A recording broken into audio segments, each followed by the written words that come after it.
श्री गणेश उत्सव मंडल जैन रोड दांडेली की ओर से सभी गणेश भक्तों का हार्दिक स्वागत है। गणेश उत्सव मंडल के 43वें साल के इस गणेश उत्सव पर हम आपके सामने महादेव का नाम नीलकंठ कैसे हुआ इस दृश्य को आपके सामने प्रस्तुत कर रहे हैं।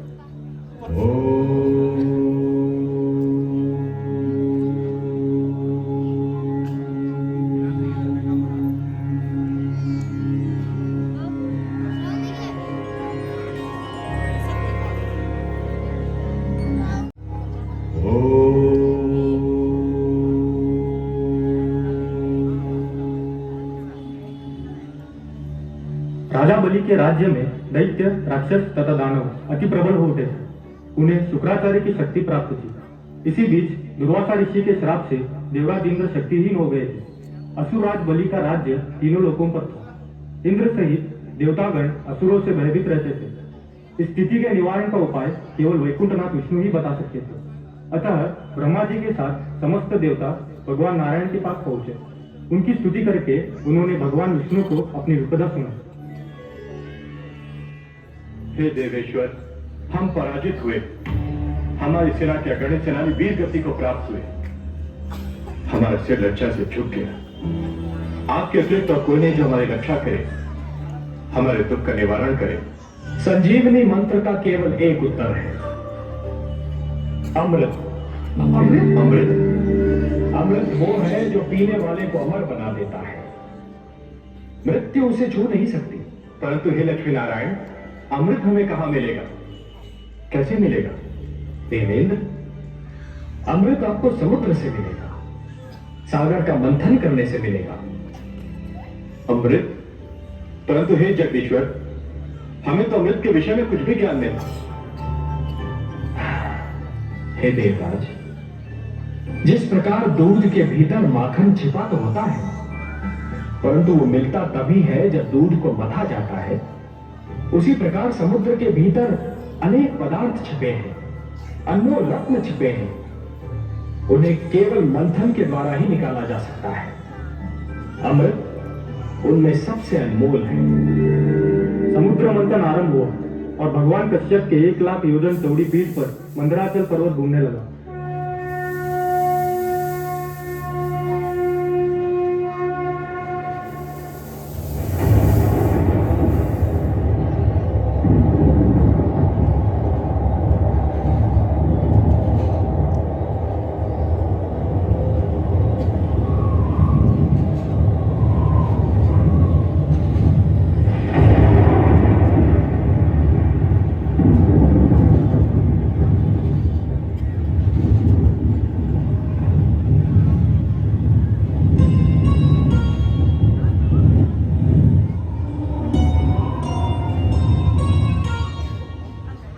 हे राजन, समुद्र मंथन से सबसे पहले जल का हलाल विष निकला। उस विष की ज्वाला से सभी देवता तथा असुर जलने लगे और उनकी कांति फीकी पड़ने लगी। तब सभी देवता ब्रह्मा जी सहित नारायण के पास पहुंचे। हे विश्वेश्वर, सागर मंथन से जीवनदायक अमृत के स्थान पर प्राणघातक विष निकला है। सृष्टि में हाहाकार मचा है। हे आदि प्रजापति, हे देवगण, जीवन को अमर बनाने के लिए मृत्यु से हर पग पर टकराना तो अवश्य पड़ता है। इसी संघर्ष में तो जीवन का सौंदर्य निहित है। यदि अमृत की प्राप्ति इतनी सरल होती देवगण, तो जीवन और मृत्यु का यह संघर्ष और उसकी यह कथा कब की समाप्त हो चुकी होती। हे सर्वेश्वर, सागर मंथन आपके आदेश के कारण आरंभ हुआ था। अमृत की प्राप्ति हमारे लिए नितांत आवश्यक है, परंतु इस विष के कारण मंथन स्थगित हो चुका है। आपका आदेश अधूरा रह गया है। हम मंथन करके आपके आदेश का पालन करना चाहते हैं, परंतु ये विष बाधा बन गया है। देवगण, ये बहुत जटिल समस्या है और इसका समाधान केवल भोलेनाथ कर सकते हैं। मैं देख रहा हूं कि इस संकट का निवारण केवल उन्हीं के पास है।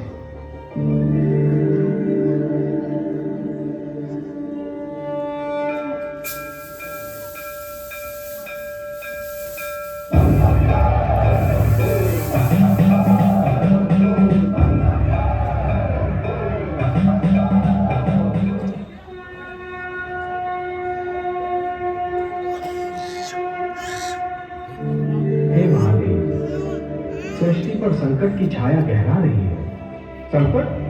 हाँ भोलेनाथ, संहार करता तो आप हैं, परंतु आज आपकी इच्छा के बिना मानव जीवन पर संहार का प्रारंभ हो गया है। देवता और दानव मिलकर अमृत की प्राप्ति के लिए समुद्र मंथन कर रहे थे, परंतु इस मंथन की सर्वप्रथम भेंट कालकूट विष से हुई है। अब यह विष समस्त सृष्टि के लिए संकट बना हुआ है। संहार करता तो केवल मैं हूं। विष भी मेरा ही आविष्कार है। विष मेरे लिए संहार करने का शस्त्र है और किसी भी विष को नष्ट नहीं किया जा सकता। विष को रोका जा सकता है, विष को सीमित किया जा सकता है, विष के दुष्प्रभाव को समाप्त किया जा सकता है, परंतु विष को नष्ट नहीं किया जा सकता। और हाँ देवराज, संसार में कालकूट में एकमात्र विष नहीं है। विष तो कटु वाणी में भी होता है, अश्लील विचारों में भी होता है।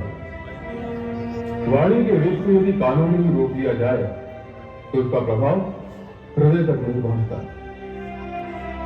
और अश्लील विचारों के विष को यदि मस्तिष्क में प्रवेश न करने दिया जाए तो वो चरित्र को हानि नहीं पहुंचा सकता।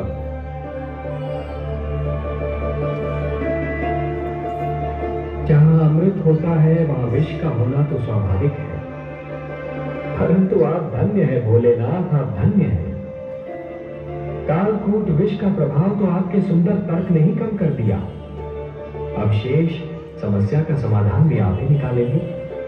आपने सत्य कहा कि विष को नष्ट तो नहीं किया जा सकता, परंतु उसे रोका अवश्य जा सकता है, और यह कार्य केवल आप ही कर सकते हैं देवाधिदेव।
हे महादेव,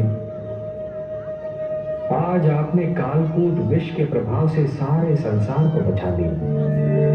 आपको कोटि कोटि धन्यवाद। आपने समस्त सृष्टि पर उपकार किया है महादेव। आज आपने महान त्याग और महानतम बलिदान का प्रदर्शन किया है। हे भोलेनाथ, आज से आप नीलकंठ हो गए और यह समस्त संसार इस नीलकंठ का सदैव आभार मानेगा। मैं स्वयं आपका ऋणी रहूंगा नीलकंठ, क्योंकि जिन लोगों की रक्षा मुझे करनी चाहिए थी, आज उन सब की रक्षा आपने की है। आज आपने समस्त संसार को यह ज्ञान दे दिया कि जिस प्रकार सूर्य बनने के लिए अग्नि बनना पड़ता है और अग्नि में जलना भी पड़ता है, उसी प्रकार शंकर बनने के लिए विष का प्राशन भी करना पड़ता है। और हे नीलकंठ, इस विष को आपने कंठ तक रोककर यह भी सिद्ध कर दिया कि विष चाहे जैसा भी हो, उसके प्रभाव को रोकना संभव है। इसलिए मैं स्वयं महाविष्णु आपको प्रणाम करता हूं।